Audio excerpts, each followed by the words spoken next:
And I've talked very little about that night in Puerto Rico publicly. I've written some stuff about it. But that night in the dressing room, and it was in Bayamon, I think. But I walked in the dressing room and I've always been able to feel like danger in the air. I don't know why. I could tell something was up because the vibe in the dressing room was different. So I walked in with Brody. I rode to the matches with Brody from my hotel, our hotel. We stay in the same place. Walked in there and something was different. And I sat down, and me and Brody went to the back of the dressing room, and we sat down, and I'm just like nervous something was bothering me, and I couldn't kind of figure it out. And I was like, damn, something is up here. And I don't want to say I'm some kind of psychic or something, but I had a feeling just for judging in the room, the feeling, and I got up. And I left the dressing room. I said, I can't sit here anymore. And I went to the dugout, which is in a baseball stadium. And we went to a dugout. I sat there about, I don't know, not long, and watching the people file in.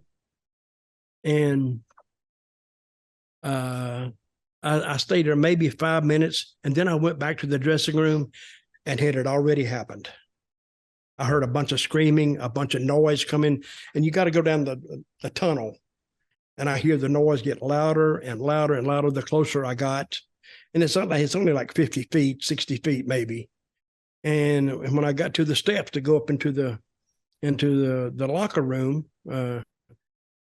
it was just a din, like, oh, well, what, get to call an ambulance, call this. And I knew what something had happened. And I went in and I saw Mark Youngblood. And I said, what's going on? He says, Vader stabbed Brody. I went, no, Jose stabbed Brody. I went, what? Jose stabbed Brody. Because everybody in Puerto Rico's named Jose. I didn't know who he's talking about. Sure. I said, who? He said, Invader. I went, what? And then I go in, and the first thing I see laying on the floor was Brody. And there's some guys around him, getting him water and helping him. Invader nowhere to be seen. And the doctor was there. They'd always have a doctor there, and he was attending to him. And so I said, what happened? And then somebody told me the Invader called Brody into the shower area. And then they heard screaming, and then Brody coming out with blood on him and walking a few steps and like collapsing down on the ground, on the floor. I don't mean to interrupt you. I mean, again, this is so fascinating to get your perspective on this. I've heard, and please correct me if you understand different, but I've heard, a lot of business. It wasn't unusual at that time for business to be conducted, to like you said, to go into the kind of darkest recess of the locker room or the shower and go, let's kind of work this out. Because I think some of this supposition here is that they were trying to work out some business, and obviously there was, some pretty hefty disagreements that were going on, which we can talk about too. What's understood. So that part is not unusual. No, that's not unusual. Yeah. So could you, if you don't mind, something I've always found fascinating. Could you talk about also even Puerto Rico as a setting for wrestling and the matches? Like what were the crowds like? Were they different than the crowds in the mainland of the United States? And oh yeah, because everybody talks about the vibe that night, and you're talking about it in particular, but even the surrounding area, it's almost like the crowds were very huge crowds too, correct? Huge. We 17,000 that night in the stadium. It was sold out. Big shows. Puerto Rico had a history of sellouts because they loved wrestling, but they were very violent because that's what the wrestling company gave them, a lot of blood, a lot of violence. So, and it's according to what kind of security you had. You could look at security and tell if they were any good or not. Then you would know that when your match is over, you need to get back to the dressing room. A lot of times I call it the Puerto Rican air raid, show, because they would zing the hell out of you with everything they had. I've had rocks, glass, spark plugs, everything thrown at me. And it only takes something to hit you around the eyes, but anyway, it was a very violent crowd. What's that like dropping into an environment like that's so different? I mean, does it change kind of your way of like how you approach a fight, like knowing that there's this electricity? I mean, part of that's exciting, but part of it's like, I mean, nobody wants to walk into their day job and get pelted with, a rock or something, Well, it's like a comedian. When you go to the ring, you feel the temperature of the room. Yeah. You can feel, like I said, I've always had a built-in ability to feel the heat and how dangerous a situation was. And I could tell by going to the ring. It just came to me, and I knew just about how far to go and how far not to go. Because there is that tipping point that if you go a little bit farther, if you give them time, it could be dangerous.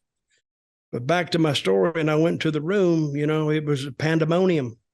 And they called the ambulance finally, but it couldn't get there because the traffic was so heavy and this was early in the night.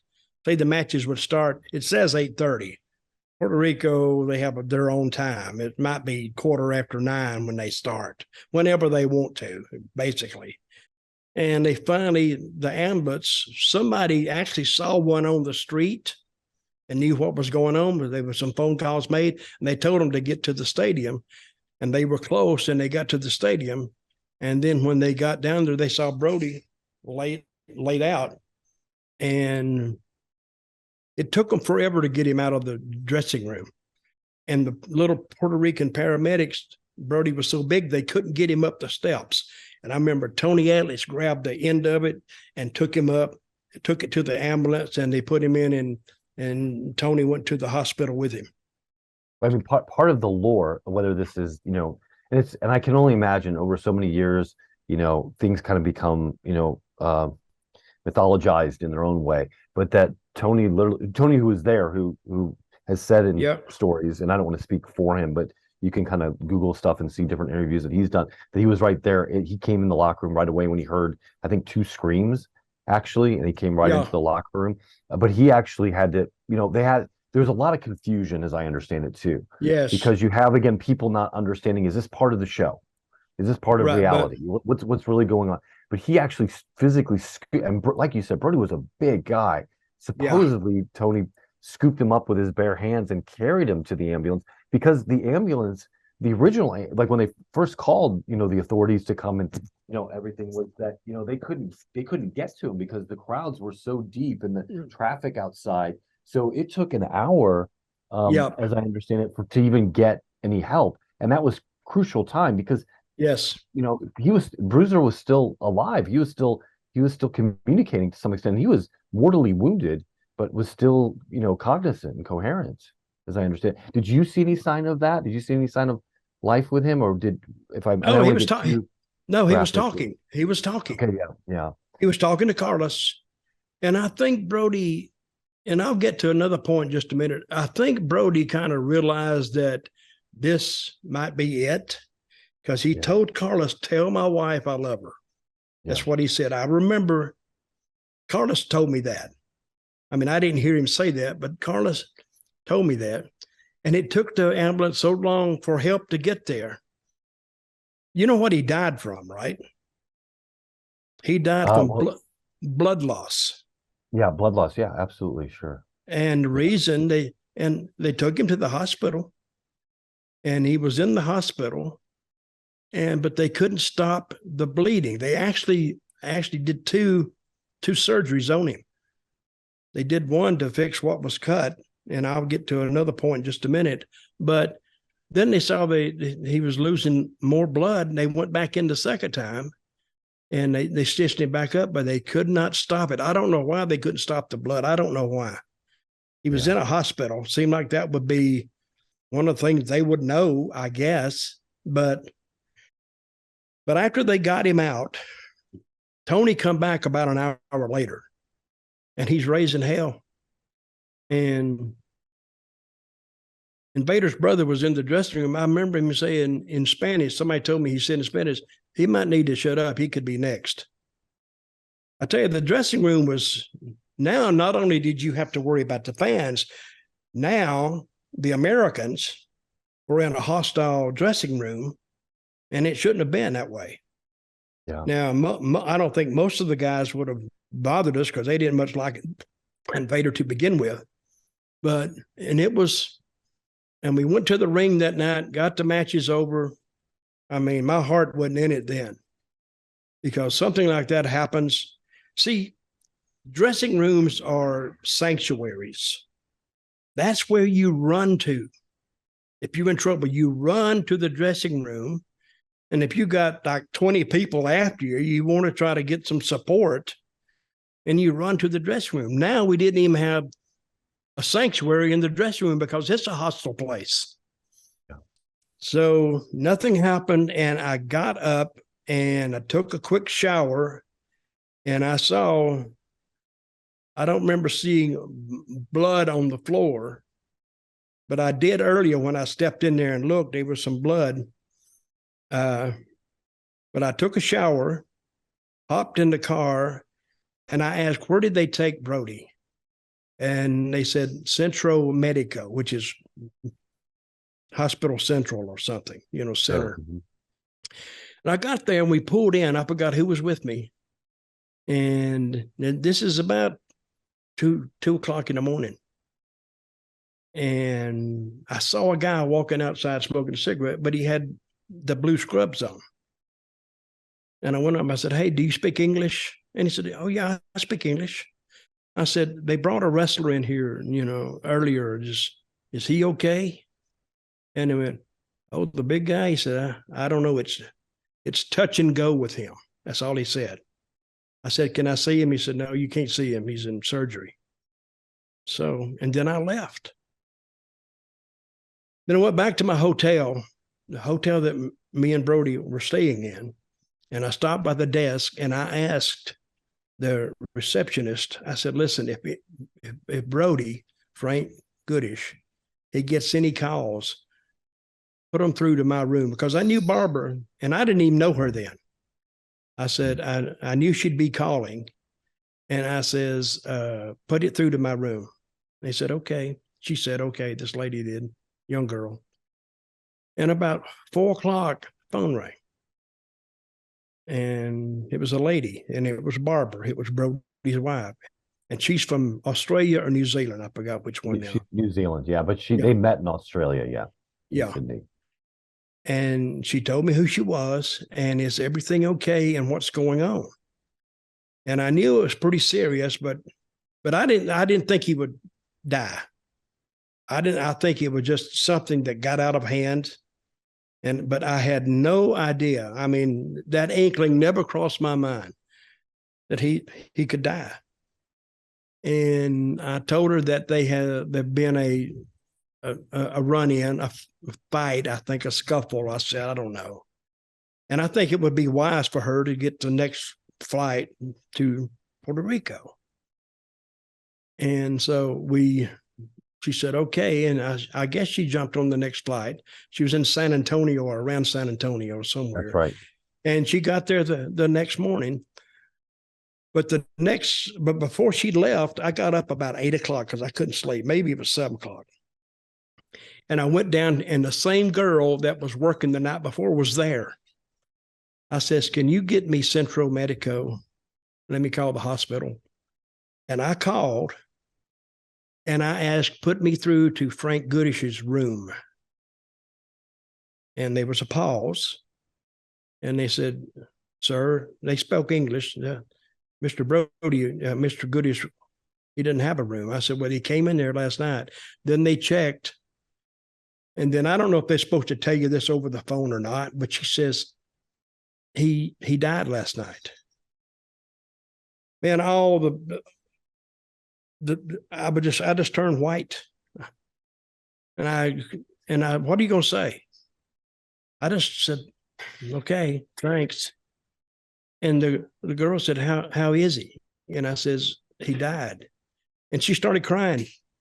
She didn't even know him just from checking in. And then I went out on the street. I just went for a walk. I said, I can't stay in this hotel. I went for a walk, ran into Buddy Landale, who's passed on now. And he said, how's Brody? I said, he didn't make it, man. He said, I'll stop bullshitting. I said, no, he died. And he couldn't believe it. And then, of course, word around that Brody didn't make it. And then Abdullah left earlier that day to leave. And he knew that Brody had passed away. And he ran into Barbara, Brody's wife, at the airport, just passing. And I never will understand this, but she knew him, and she said, how's Frank? And he said something like, oh, he didn't make it. He's gone. He's gone, just like that. And I'm thinking, what a response. I mean, surely. But I never, even while she came there, I left the next day. And I didn't see her because I think she went somewhere. I don't know where she went. I'd have to ask her again where she went. But and I never met her till you came up with this idea that you would like to make a movie or some kind of a documentary on Brody's life. So it was a strange night. It was July the 16th, 1985. I remember it like yesterday. And he died on July the 17th. And I've never had a feeling like that before. And I've thought about, because him and Invader, they had a contentious relationship to begin with. They had a history together well before that evening. Well, I heard all this history after the fact that they were both in the old WWF, and they were looking for their next, I guess, Pedro Morales or their Hispanic star. And I think that Invader was a friend of Gorilla Monsoon somehow, and they were considering him, I think, maybe. And he had a match against Brody, and Brody went out and beat the shit out of him. That's right. Beat him up. And apparently, Invader never forgot that. Yeah. Now, later, I learned all this post-event. I learned it later. And I think that kind of speaks to the communication, and pardon me for interrupting, but, so much is built around the storytelling aspect that, you almost do have to use the words allegedly, because, as stories get passed on, that's kind of how it was. As I understand it, and you could speak to this, but as a wrestler moved from territory to territory, you share stories and you hear things of the behind the scenes of it all. So again, there was talk that Jose in particular made some comments about, like, next time, whether that's true or not, again, that's allegedly, that there was truly a grudge there. And then when these guys were at loggerheads before this particular match, I mean, it came down to business. I mean, at the time, as I understand, it's been told to me, and this is something Barbara communicated, his wife, was that, Frank / Bruiser was interested in kind of, creating his own, wrestling dynamic, and, obviously that creates competition. And, in a sense, these guys were, in conflict in the ring, but outside the ring when it came down to the dollar of it all. So, Well, what happened was, and I learned this later too.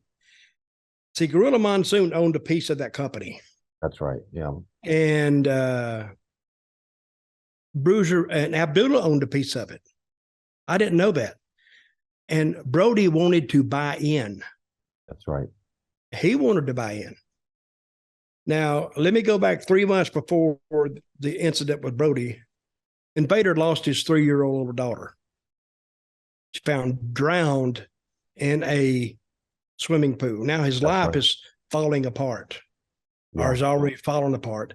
Now Brody is buying in, and Brody made it known that if he buys in, Invader doesn't have a job.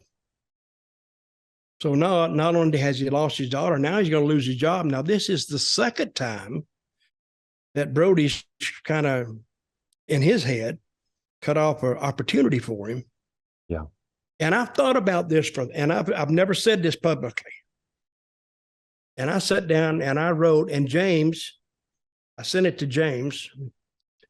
But the more I think about this, the more I think that when Invader went in the shower with Brody, he fully intended to kill him. Mm. I never said that before. I thought it was just self-defense. But why do you take a knife in the shower with you unless you expect something or you know something's going to go on? And I think, and he stabbed him in the front, stabbed him in the back, cut some of his hair. It was a brutal attack. And I remember when I was sitting with Brody and Carlos and the doctor, and he had, I think it was on this side, had 2 holes and they were bubbling up. And I asked, I said, what is this? What is it? He said, that's air escaping the lungs. And I went, oh. I mean, it's surreal to a point that I don't even think, you got to be thinking this can't be real. This can't be, but it was.